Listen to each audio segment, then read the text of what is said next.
Hard news to cover, for sure. At a campaign rally in Greenville, North Carolina last night, President Trump launched into a 5-minute broadside against Congresswoman Ilhan Omar of Minnesota, who as a child refugee fled war-torn Somalia and became an American citizen, and is one of the 4 House Democrats of color who the president said should go back to their countries, even though the other 3 were born in the United States.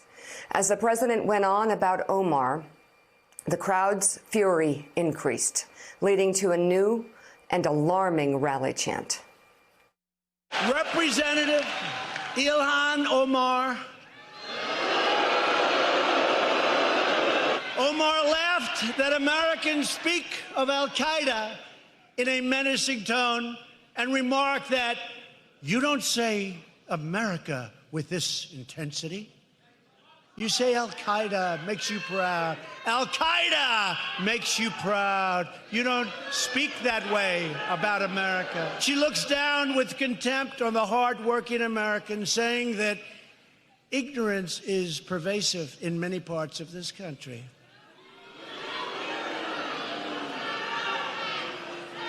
And obviously and importantly, Omar has a history of launching vicious anti-Semitic screeds.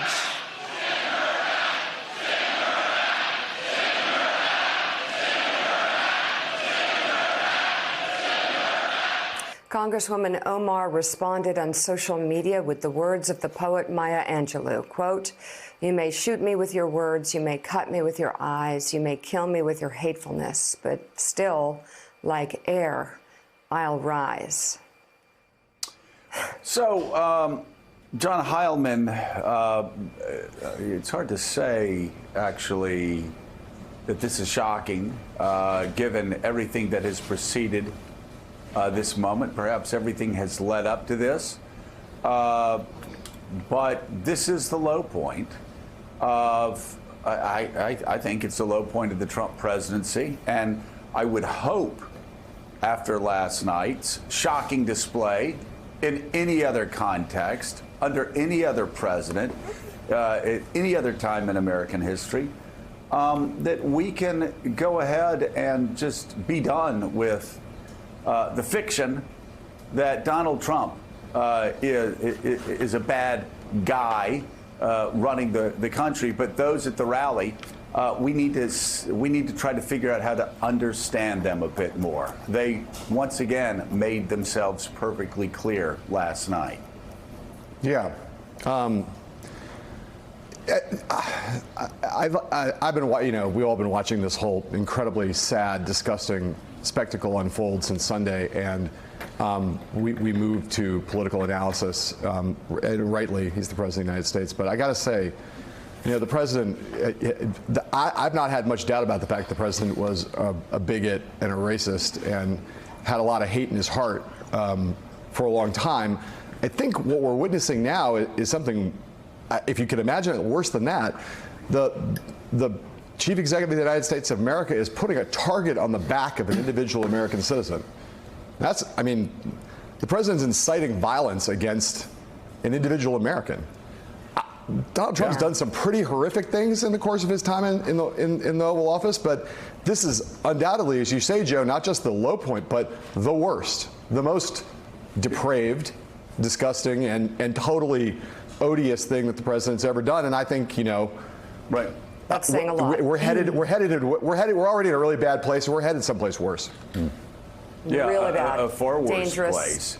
And I actually talked about yesterday about how Republicans shamed themselves by not calling racism racism. I saw some people actually write columns that used to be respected, trying to excuse the president's language and saying it's not racist. But the U.S. Equal Employment Opportunity Commission, the federal agency that Donald Trump oversees that enforces laws against discrimination, specifically outlined such language that the president used last night and that his crowd used last night as an example of bias in a section on national origin and anti-discrimination laws, their website, the federal government's website, President Trump's website says ethnic slurs and other verbal and physical conduct because of nationality are illegal.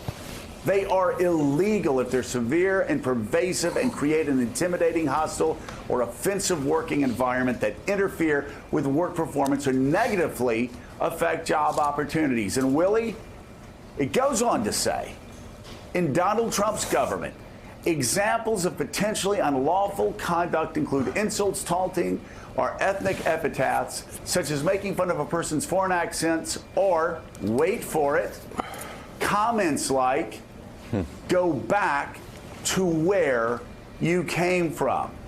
Willie, this is not a theoretical discussion about whether what Donald Trump said was illegal or not. This is the law of the land.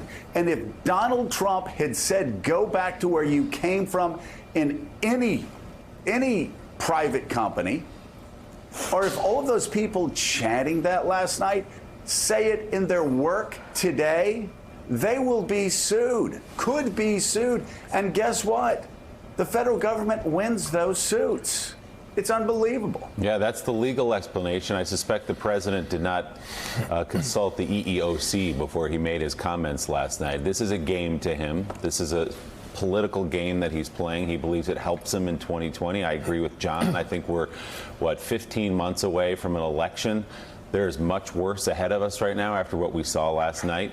And Yamiche Alcindor, there over the last 4 years, let's call it, there's been hyperbole, there's been overreaction in some cases to President Trump. But what we saw last night was, in fact, un-American.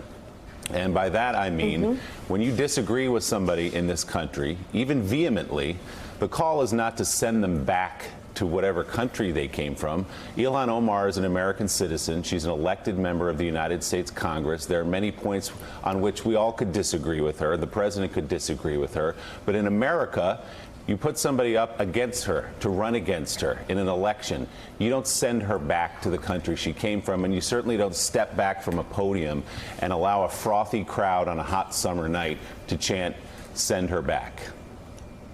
President Trump has absolutely and clearly settled on a strategy of fear, focused on identity, focused on these 4 women of color, and specifically Representative Omar. He's not saying that he disagrees just with Democrats' policies. He's saying that they will destroy your way of life, and he's seeing that as the way to get people out of their homes to go vote for him. I think yesterday what we saw was the crystallization of President Trump going from lock her up to send her back as a strategy to get people riled up. And I will say, as I was watching that this morning, I was really struck by, there was a little girl sitting in the crowd, and the crowd started chanting, "Send her back," and she kind of started looking around, and eventually she started joining in. And I thought for a moment, taking away the politics, what we're seeing is the next generation of Americans learning how to treat a representative of Congress who was born in a different country but who's now an American citizen. And then I think is what might be the saddest part of all of this. Yeah. That is. And Yamiche, you bring up the little girl. How about all the children of the people in this audience, the brothers, the sisters, the family members, the people watching? Many are very concerned. Many know a lot more about the rise of fascism and dictatorships and the preciousness of democracy. And they believe that President Trump has led us down this path, and he has been allowed to lead us down this path, and has desensitized us to racism every step of the way. Every time he did it, and there was no recourse, he created more danger for this country. And I try not to invoke my father, because I could never live up to even be half who he was. But people like my father and people like Madeleine Albright, who came here and made this country greater, to coin the president's term, they will tell you that this is pure and simple evil, and that someone's going to get hurt Whether it be someone in an office today or in a school or anywhere in America, someone is going to get hurt, whether they are hurt personally, emotionally, psychologically, or physically. Let me just tell you, we're not in a dangerous place. We're at a place where things are boiling over, and this president is promulgating racism and violence. There's no two ways about it, and there are people who know a lot more about this than me who will say we are in not just a dangerous place, we've gone over the line. No, we've gone far over the line. Last night was a great example of that. The president, again, doing something that his own government says is illegal, something that could get a person or a company sued because it's racist. Call racism by its name. It's racism. The United States government calls it racism. So I'm not sure why journalists and columnists all can't just call racism by its name. But Joe, also several weeks ago, he said he would take aid from a foreign government on an opponent. Right. And that is a clear definition of being a national security threat. And I don't know what the answer is, but standing by idly and letting these messages that he's sending to the world pass by is not okay. Well, first of all, I don't think people are standing by idly. Jonathan Lemire. Republicans are. Yeah, Republicans are, but Republicans are going to pay the ultimate price. I don't mean to be Pollyannish here, but for 2 years, people said, how can Donald Trump do what he can do? For 2 years, people have said the institutions won't hold up. For 2 years, people have said this man is a dictator. And for 2 years, I said we get to vote every 2 years. And what happened at the end of Donald Trump's first 2 years? After doing everything that shocked and stunned and deeply saddened us, you know what happened? Republicans who went along with Donald Trump had the greatest landslide defeat in the history of American Congress. In the history of American Congress, they lost by more votes than any political party had ever lost. And Jonathan Lemire, we were talking about this last night during the rally. This is day trading of the worst sort for Donald Trump. Not only is it incredibly damaging to the fabric of America, it is short-sighted for Donald Trump. I can tell you, as one of 435 members of Congress, when the Democratic Party nominates its presidential candidate, members of Congress are like ants on an anthill. And it is at that point the person who wins that nomination who is the face of the Democratic Party. And there ain't nothing that either the president nor any member of Congress can do to change that fact. But all of this will be forgotten by voters. They will not go into a voting booth going, oh, I'm going to vote against a congresswoman from some district in Minnesota. They don't do that. But what will linger, what will remain, will be the suburban voters, the educated voters, the women, the blacks, the Hispanics, Latinos, the Asian Americans, the others, the Muslim Americans who will be so offended by this that they will go out and they will stand in line for as long as it takes to cast their vote to drive Donald Trump out of office. This is day trading of the worst sort. It is immoral. And more than that, for Donald Trump, he needs to understand this is just stupid. The only thing that will remain from this will be the rage that he stirs up in his opponents' hearts, which will make them go out and vote him out of office. Let's remember that this rally last night in North Carolina was originally scheduled to be a rebuttal to Robert Mueller's testimony. The special counsel was supposed to be in front of Congress yesterday, and this was going to be the president's chance to respond to that. Though that testimony has been postponed by a week. So the president settled on a new storyline in the last few days about these 4 congresswomen of color and suggesting that they go back to where they came. And you are right. This is the fight he wants. It's the argument he wants. And that doesn't mean it's the argument he's going to win. He is gambling that this is going to fire up his base. It's going to generate enthusiasm among his supporters, the people who rallied around him in 2016, those who the polls missed, the Trump campaign believes, who could be there again. But there's no question that it comes at a cost. It will be remembered by, as you said, suburbanites. It will be remembered by voters of color. It will be remembered by women. And the Republicans have really stumbled into a real woman problem in recent years. But this is what the president wants to do for now, regardless of the cost. He thinks this is the way to control the narrative. He sees the House Democrats responding to his every move. We saw some failed impeachment talk last night, which I'm sure we'll get to later in this show. And more than anything, it doesn't matter to him, the people around him, the consequence to American society and our politics. He's made this clear that he is willing to be the candidate who makes race a story more than any other presidential contender since George Wallace in 1968. Yeah, again, Willie, though, in politics, a week is a lifetime. We're still, 12, 13, 14, 15 months away from the election. Again, this will not be remembered by anybody but Trump's opponents.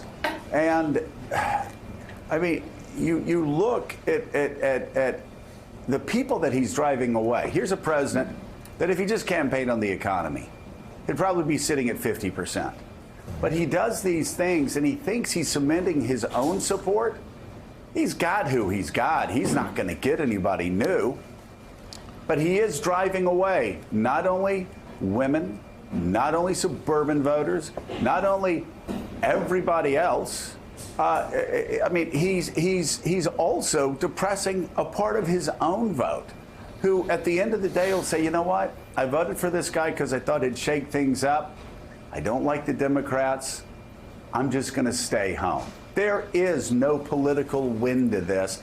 And the most damning thing, the biggest message of the week is this is the week that the Republican Party codified their support of Donald Trump's racism. So next year, just like last year, is going to be politically disastrous for them. Well, last night, if you watched that, it lends credence to the argument that Joe Biden has made and other Democrats have made as well, which is a visceral one. There's the policy argument, and then there's the visceral argument, which is, do you want 4 more years of this? You know the way you feel watching that rally last night? Joe Biden might ask, do you want to continue to feel that way for 4 more years? Do you want to feel divided? Do you want to feel like we're at each other's throats? Do you want to watch chance of sending back an American citizen who's a duly elected member of the United States Congress? Is that what you want? So Donald Trump has made his decision. He's cast the die. He wants to solidify a group of people who are already with him, who aren't going to leave his side. And the question will be for those people, and remember, it's a tiny sliver in a few states, 78,000 people that won him the election in 2016. Will they watch what happened last night and say, I can't take 4 more years of this and go out and vote? Will they stay home? Or are they okay with what they saw last night? Yeah. And politically, Joe and Willie, I totally agree with you. This is day trading. I get it. Politically, for sure. We all agree, I'm sure, that what we saw last night incites violence, incites hatred. You have a president having an entire audience breaking federal law. You think they're going to stop there? This is not good. We're over the line. Thanks for checking out MSNBC on YouTube, and make sure you subscribe to stay up to date on the day's biggest stories. And you can click on any of the videos around us to watch more from Morning Joe and MSNBC. Thanks so much for watching.